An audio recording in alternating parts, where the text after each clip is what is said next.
Hazur, in United Kingdom here, the parents and the children are faced with a dilemma in that how to bring up our children. What I got in mind is to give a short analysis of the situation. Our children go to school at 10 a.m. and come back at 3 p.m. And the situation in schools is such a bad one that there is no discipline of any kind. There is no discipline. That's correct. Caning has been prohibited by International Court of Justice at The Hague in our schools here. Also it was prohibited in Qadian. Also it was prohibited in Qadian much before the International Court of Justice passed any rulings on that. I used to have some. But those were the masters who should have been caned for this. Those teachers who caned you should have been caned themselves for this indiscipline. Because I know once a commission was appointed by Hazrat Muslim Maud against those masters who had caned certain students, because the rules of the Sadr Anjuman laid it down very clearly that no bodily punishment would be meted out to students by the masters, teachers. Although I know myself through experience that they violated this law, this rule. Come on. The other thing, even the teachers themselves are dressed in a most objectionable manner. And the children come back at 3 o'clock. And the very next thing which they normally go for is TV for children. So it's sometimes almost impossible to stop them on not having a TV at home. I know about London Jamaat that many parents, they have tutors who come and teach their children Holy Quran, and some parents, they do give lessons to their children when they go for dinner. But frankly, I am not at all happy the way we are facing the situation. I therefore request you if you could kindly give us a guideline How many children have you got in your own home? How many children have you got to train in your own home? I got 3 daughters, but they're all married now. So those who have children, they are not presenting this problem. Those who are without children at the moment, they are worried. Why? That is the dilemma which I'm trying to solve. The parents with children should have brought up this matter. Now here is Dr. Said, for instance. He has 3 sons, you know all of them, and they face exactly the same situation. But with the grace of Allah, they are brought up so ideally, so admirably, that even many children in Rabwa could envy them for their perfect upbringing with the grace of Allah. So it all depends upon your own attitude towards children. The more the society demands, the more attention should be paid by the parents themselves. This is one of their responsibilities.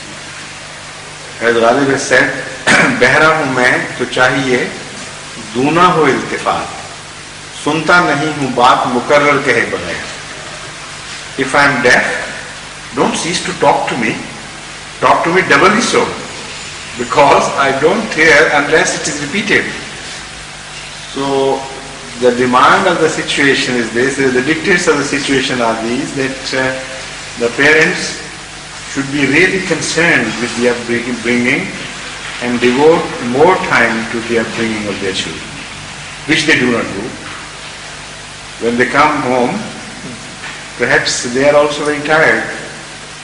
So you must ask Dr. Said what magic he applies to perform this miracle. He could offer us a better advice because he has gone through this. Or maybe Imran would tell us how is it brought about. Would you come forward and go to the microphone and begin explaining things?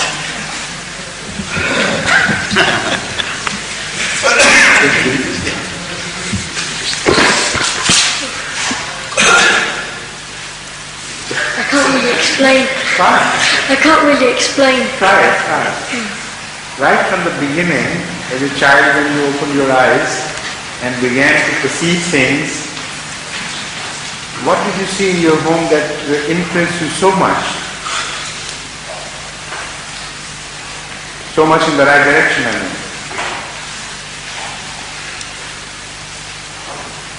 Tabligh perhaps, was it? I think mostly. Mostly, yes. Because your parents always got involved in tabligh, eh? So you, right from the childhood, you kept hearing of these things.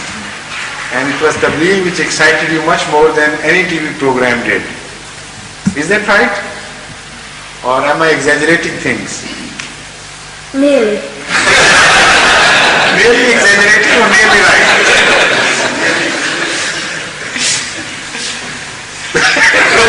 Now be honest and frank about it. What do you think? Give your frank opinion. You are off color today. You are generally in a talkative mood. Today you are very reticent. I hope you are not ill.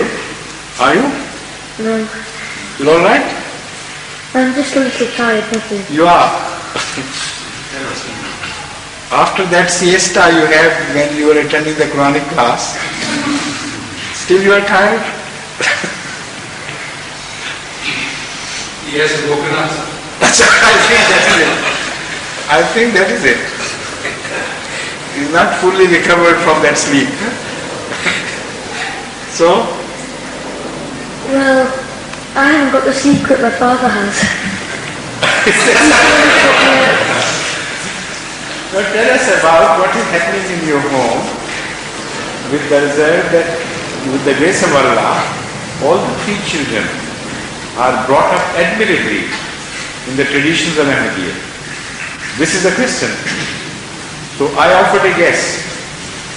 Perhaps because your parents remained involved and deeply so in Tabligh work, right from the beginning you have been hearing this talk in the home and you have been seeing them excited about Tabligh.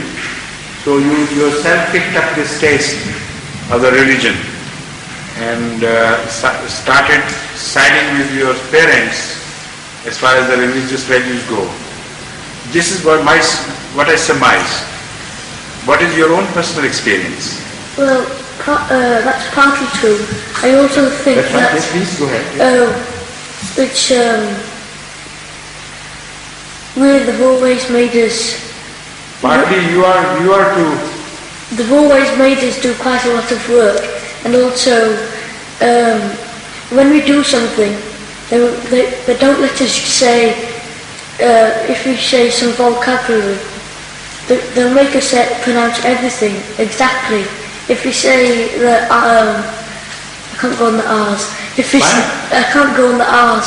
If we say something wrongly, they would correct us until quite a few times until both of us could get quite annoyed. That's right. That means that they are very meticulous about things in the home, and they pay a lot of attention to the children's correct behavior and the way they speak and things, and they go on rectifying things if they see wrong done. Is that right? Yes. So that is because they are painstaking in this. That shows they are very, very painstaking as far as the upbringing of their children is concerned. And the parents have to be like that before they expect good results. That's one lesson drawn, okay. And I think What's the next? And I think most of our knowledge is because we've been sitting with them while they've been doing tabligh. So it's come into our brains from such an early age, which is another thing. Yes, tabligh also has to play Yeah. a part. Also, perhaps the credit goes to the children as well.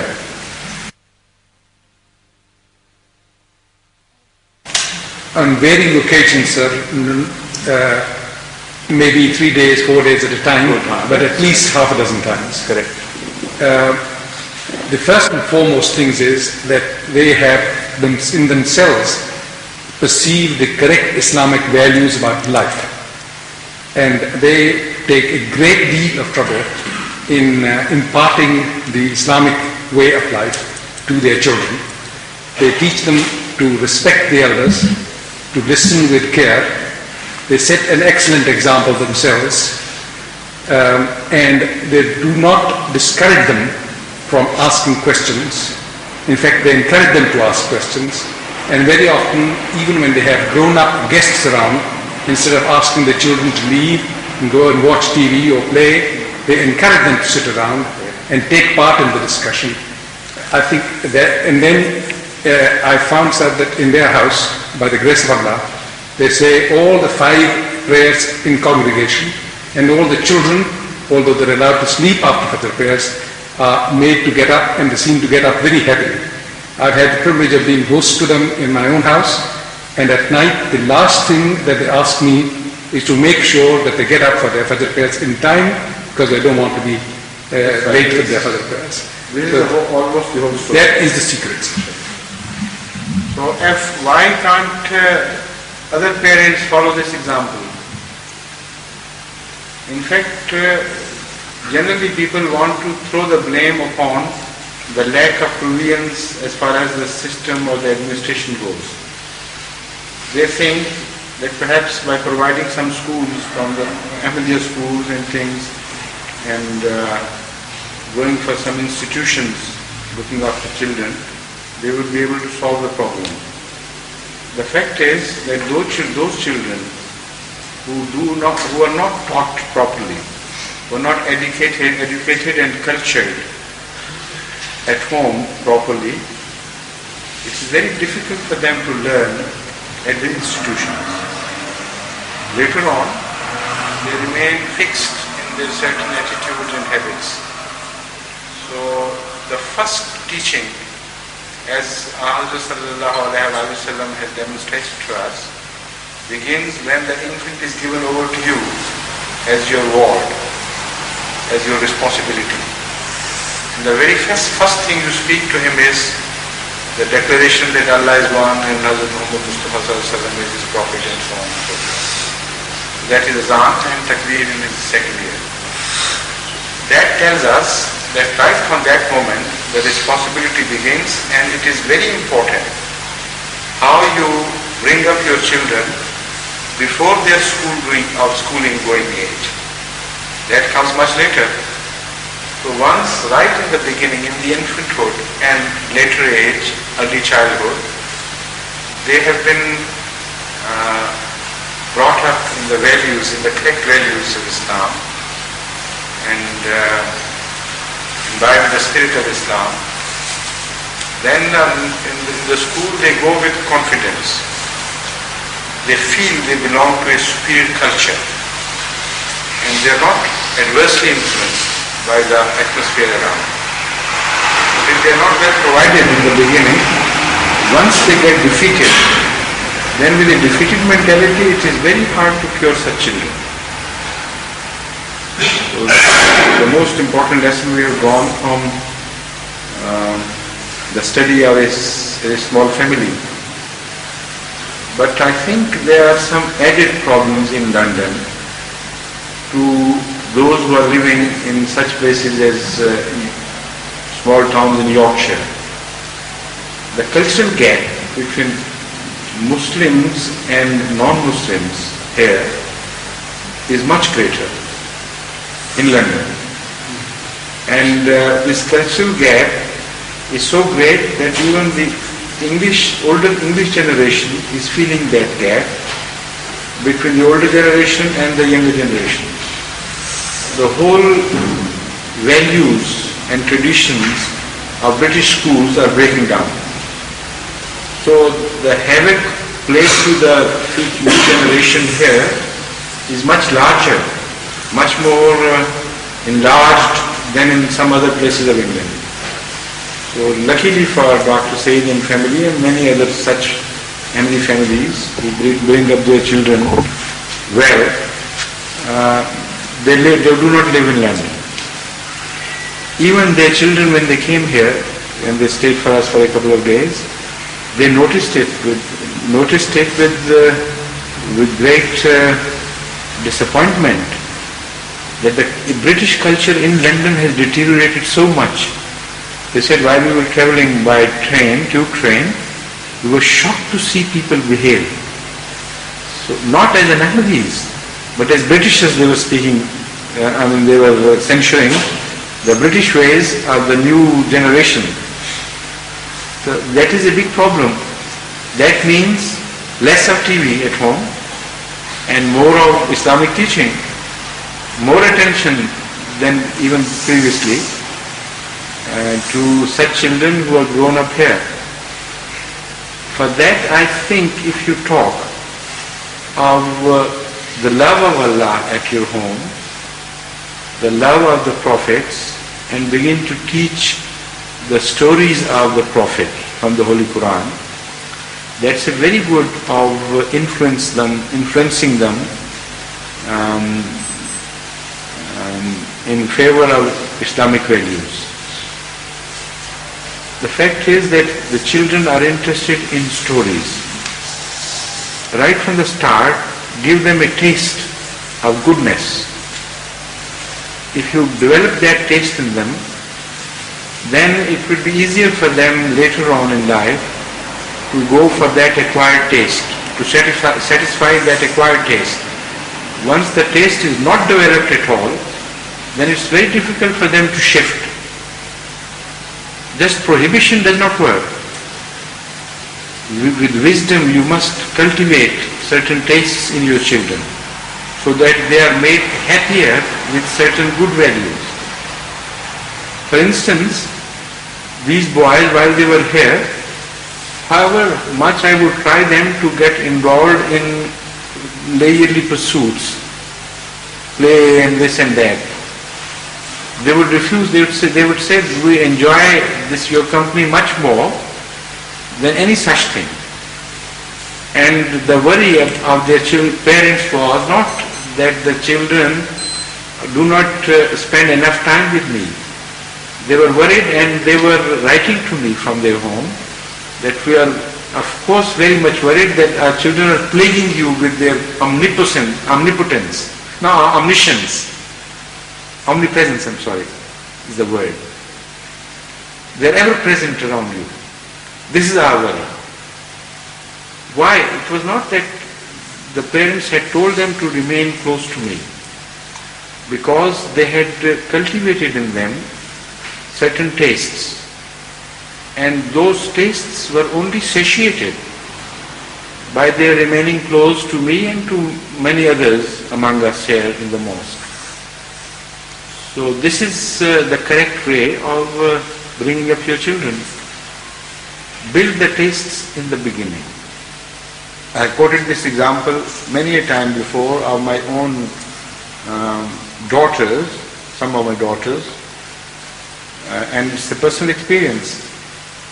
Right from the childhood, when I saw Pakistan markets flooded with horrid books of fairy tales and even Hindu mythology and things, I knew that would totally destroy the values of our children if they go through these books. So I started, instead of stopping them from reading this material, I started telling them the stories from the Holy Quran. And while I told them, I learned a lot about the finer shades of excellence of those stories. For instance, when I started telling them about Moses, what happened to him and how he developed his early life, later treatment of Allah, later treatment which Moses received at the hands of Pharaoh, and in contrast, how he was treated by Allah and so on. So I saw many a time tears flowing down their cheeks, and the next night they would insist that please start from where you left. and finish the story. So then I came to learn that there is huge potential of interest for children in the Holy Quran. If you start telling the stories of the various prophets as mentioned in the Holy Quran, by the time you come to Ahmad sallallahu alaihi wasallam, you have provided them amply with the basics on which the seerat, the character of Ahmad sallallahu alaihi wasallam can be built and imprinted upon their hearts and their characters. So adopt the correct way of teaching your children, then very few problems will be left at your hand, on your hand. If you ignore them in the childhood, and that is again I stress, in the childhood you can build the characters and the likes or dislikes. Later on they will go out of your hand. Then the society will capture their imagination. It will be very difficult to wean them away from the false interests or evil influence of the society. So do it in the beginning when it is yet time for things to be done. Sometimes you're late and then it's too late. I know some children, some parents, for instance, there is a family living in Lahore. The father and the mother both were very pious and very devoted Ahmadis, but they were rather negligent about the upbringing of their children. And when the children did not go to Atfalul Ahmadiyya sessions or attended other Jamaat meetings and activities, they wouldn't care. So later on, when the children had all grown up, the father once complained to me and said, "I'm really getting worried about my children. Of course, I'm not as pious as my parents were," he told me. They were great and holy people. But still I follow them. But I see something in their eyes and attitudes which is foreign, which is not the Ahmadiyya attitude of life. So do something about them. So my answer to them was that it's already too late. Not in the sense that you lose hope, but too late for you to ask such a question. Where were your sensibilities when they were growing up with that disregard for religious values? While when they were shown a picture of a new refrigerator or a hi-fi radio and things, they got excited, there was a glow in their eyes, and you enjoyed thoroughly. And you knew that they knew every model of a car, and when that car was built and what were the limitations and the capabilities of that car, and you took pride in that. And you knew all the time that they don't know anything about Hazrat Masih Maud Islam's teachings, and they never took pride in participating in Atfarul Ahmadiyya or Khudam al-Ahmadiyya, and no pain appeared in your eyes for them to notice. Then I told him, as I see things, when they showed good results in the school, they saw there was such a sense of triumph apparent on your face. And when they didn't speak of any Khudam al-Ahmadiyya or Atfarul Ahmadiyya class in which they had participated, the lack of it did not bother you. So this is very important to note that children are intelligent beings. They are very intelligent beings, in fact. Much more so than you realize. Children know the inner story of their parents. What they truly love and what they truly do not care for. So it happens, it works like a film, negative or positive. Sometimes positive is apparent and sometimes negative is apparent. But what happens is, if there is a negative in the heart and a positive on the face, the children would understand what is underneath. And they would always follow the true, real hidden values of their parents. This is my experience.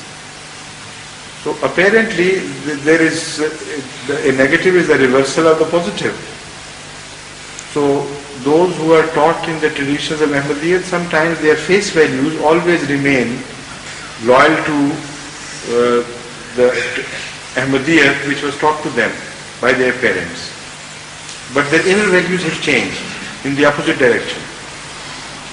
The children will not be influenced by the face values. The children will always be influenced by the inner deeper values. If you have a heart in something, the children would know. This is what I mean by their being intelligent beings. They are so intelligent that they also analyze things in the home quietly in a manner which you never notice. For instance, sometimes you tell lies to them to get rid of them. And you go on doing it for your own comfort and ease. When they grow old and you tell them not to tell lies, they understand, they say, we know better. It's okay to say to somebody, don't tell lies, but it's different to act. And we know when we were children, this is their inner self which speaks without words. They know that while they were children, their parents used to tell them to wait for this and I'm going to bring that to you, while he never meant to do it. The mother promised, all right, keep quiet, I'll do this and that to you, and I'll give that, provide that to you. And she doesn't, and the children know that she doesn't mean it. So after a few bitter experiences, the children know the value of truth and the value of falsehood. So when they grow up, this is the first deeper impression of the real character of their fathers or the parents which guides them. And the superficial character becomes immaterial to the children. So I told that gentleman that this is what has been happening to your children. You are yourself deeply influenced by materialism, although you remain stuck to the religious values because it was not your choice. You had been brought up in a manner by your parents that it is too late in life for you to change your ways. So by tradition you follow that. And you were very happy when your children showed materialistic trends. Although verbally you would tell them, come, say prayer, do this and do that, but that was just a lip service to Islam. So things sometimes become too late. So before it is too late, you pay attention to your children, those who live in London in particular, because the toxic influence of London social system is very dangerous, even sometimes lethal to spirituality. So more so the parents should be concerned and pay more attention. As far as the Jamaat is concerned, one of the purposes of this European mission is to provide you with certain teaching, educating centers for your children. And inshallah, when things develop, it would be easier for you then, because part of your load would be transferred to the Jamaat in that case. But still, it is the first responsibility of the parents, not of the Jamaat. Once you have started them, give them a good start on a good in the right direction, then inshallah, I know the decree of Allah would take over. And the decree is this, that if the parents are really good and well-meaning, and if something very extraordinary does not happen to the children, then Allah sees to it that the parents do not suffer because the children have gone astray. Allah sees to it that they are kept on the right path. And sometimes, according to the Holy Quran, Allah is so mindful of the sensibilities of the parents in this regard that even after they have died, and Allah sees a child developing in the wrong direction, Allah brings an early death to that child to save that punishment to the parents who are already dead. How beautiful that anecdote is, which is related in the story of Hazrat Moses and his travels, and the philosophy of early death of some of the children. So Allah is so mindful, even if the parents are not there, if they truly want their children to be brought up, even after they have died, having left, abandoning their children at early age, one of the two things is surely to happen. Either those children would be brought up in the same traditions by Allah somehow or the other. Some other people would replace the good influence of the parents by other good influence. If not, then even that can happen. An early death would save the children from possible future destruction. So this is why what I mean, you shouldn't be too late. Because what regard you have for the upbringing of your children in the early childhood, that matters in the eyes of Allah. Even if you are not given time to see through the whole phenomena, the whole process of upbringing, Allah would see to it that it is carried on in the same direction. So I have to repeat again and again that it is the primary responsibility, the primary first initial responsibility of the parents. And whatever Jamaat does is additional. It is not the normal thing in religions to happen. Whichever religion provided you with such systems and tiers after tiers of the systems of upbringing like Ansarullah, Khudamul Ahmadiyya, Lajna Amaullah, Atfalul Ahmadiyya, things have been done so much for you that you are beginning to take it too easy for yourself. While in previous religions there are no signs of such things. So there are additional factors to help you, not for you to rely entirely upon these outside factors. The real first initial responsibility belongs to the parents and to none other. If you see and understand this problem as such, your attitude would be a different attitude towards your children altogether.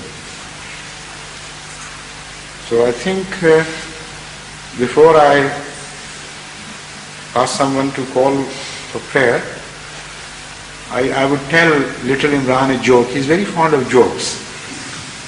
And that is not very irrelevant to this situation either. It is about being too late. You see, sometimes you're too late and things have gone completely out of your hand, and even if you know the trick, you can't apply it. That is what I mean.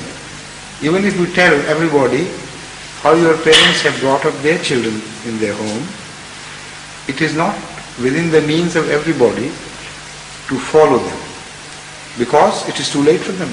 The children have already passed beyond that age of receiving influences from parents.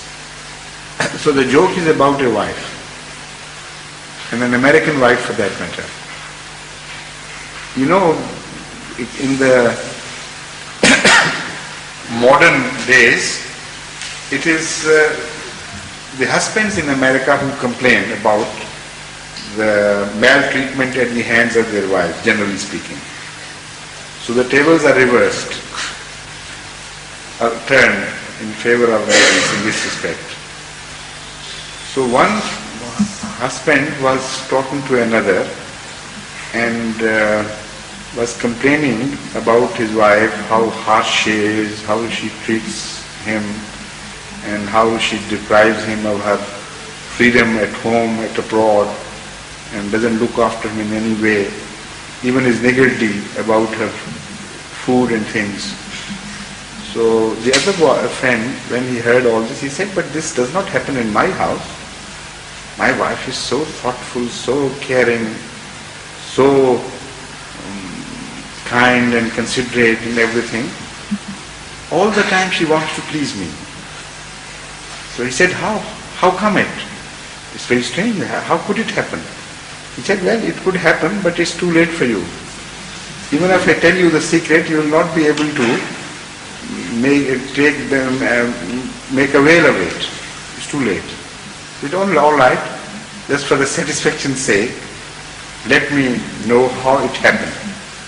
She said, well, I tell you. He said, when I got married, in those days, they belonged to a village, a rural area.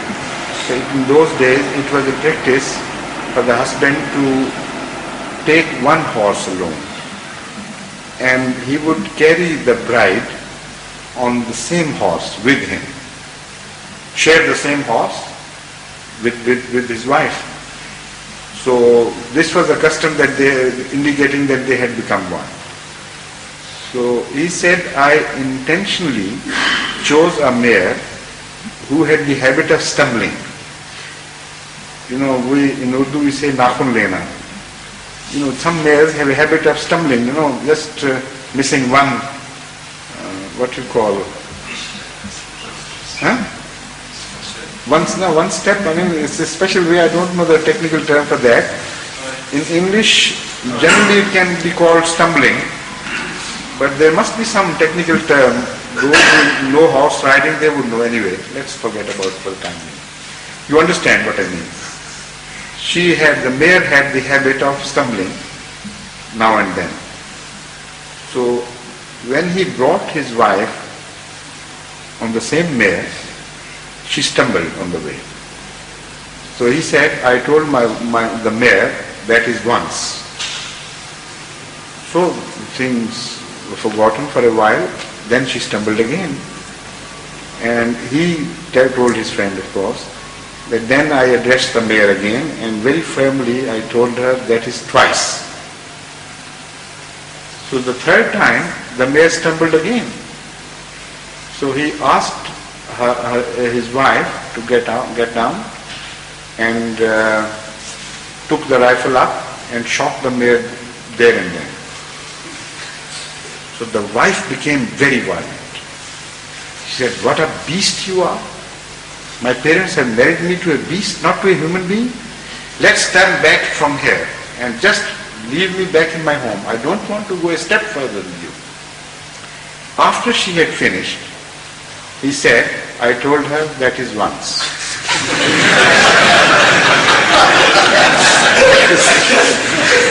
And that was that. He said, never the twice has happened. But of course that was too late. Once a lady has the upper hand, then it's impossible to dislodge her. So once the children have got the upper hand of their parents in their upbringing, that's impossible to undo that damage you have done to your children. That is that.